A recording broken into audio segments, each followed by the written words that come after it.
عملی تصویر پیش کرنا چاہتا ہوں۔ ایک وقت تھا، ایک معین الدین آئے، 90 لاکھ کو کلمہ پڑھا گئے۔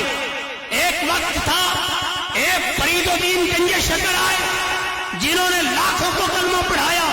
ایک وقت تھا، ایک سلطان باہو آئے جن کے بچپن کا یہ عالم تھا کہ جو دیکھتا تھا وہ کلمہ پڑھنے پہ مجبور ہو جایا کرتا تھا۔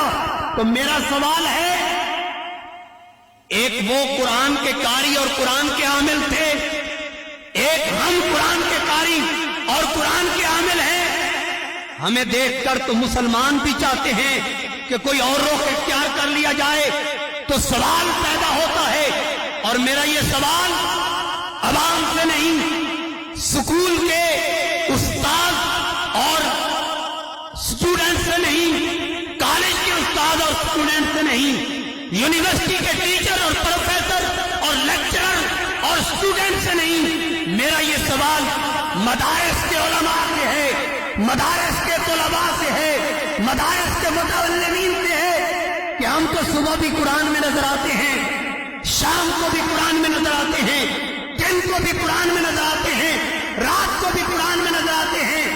ایک معین الدین آئے، پاک و ہند سب کانٹیننٹ میں آئے، بڑے صغیر پاک و ہند میں آئے، دین کی تبلیغ کی، دین کی اشاعت کی، دین کی ترویج کی۔ پارسی موجود تھے، ہندو موجود تھے، سکھ موجود تھے، بدھ مت موجود تھے، اور انہوں نے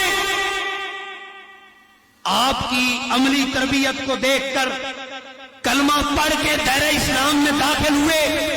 مگر یہ بات ذہن میں رکھیے، انہوں نے آپس میں مسلمانوں کو اور ہندوؤں کو، مسلمانوں کو اور سکھوں کو، مسلمانوں کو اور بدھ مت کو، مسلمانوں کو اور غیر مسلموں کو ٹکرنے نہیں دیا، لڑنے نہیں دیا، جھگڑنے نہیں دیا۔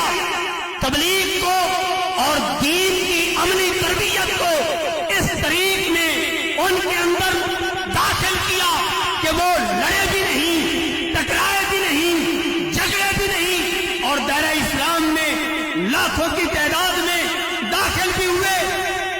آج ہم دین کے ٹھیکیدار بنے پھرتے ہیں، منبر ہمارے ہاتھ آ جائے تو ایک مسلک کا دوسرے مسلک کے پاس بیٹھنے کے لیے رضامند نہیں ہوتا، پہلے بیٹھا ہوتا ہے۔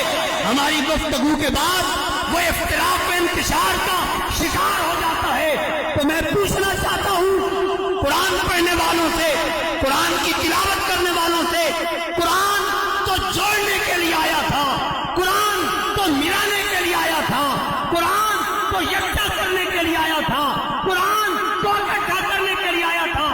آپ گرامیٹیکلی قرآن میں غور کر کے دیکھیں، قرآن کرن ان سے بنا ہے، اور کرن کا معنی ہے ملانا، کرن کا معنی ہے یکجا کرنا، کرن کا معنی ہے قریب کرنا۔ کرن کا مطلب ہوتا ہے جو الگ ہو ان کو ملا دینا، ان کو یکجا کر دینا، ان کو اکٹھا کر دینا۔ پڑھتے قرآن ہیں، تلاوت قرآن کی کرتے ہیں، تفسیر قرآن کی آیت کی بیان کرتے ہیں، اور ایک دوسرے کو لڑاتے جھگڑاتے ہیں۔ مولانا رومی صاحب جو تدریس کے اعلیٰ معیارات پہ فائز تھے، اور مولانا رومی صاحب سے بڑھ کر قرآن کو کون جانتا ہے؟ مثنوی و مولوی و مانوی ہست قرآن در زبان پہلوی۔ علماء یہ کہنے پہ مجبور ہو گئے کہ مثنوی کیا ہے؟ مولانا روم کی وہ فرماتے ہیں مثنوی و مولوی و مانوی، یہ مولانا روم کی جو مثنوی ہے مانوی اعتبار سے کیا ہے؟ فرمایا ہست قرآن، یہ قرآن ہے در زبان پہلوی۔ اگر کسی نے قرآن کو فارسی زبان میں دیکھنا ہو تو وہ مولانا روم کی مثنوی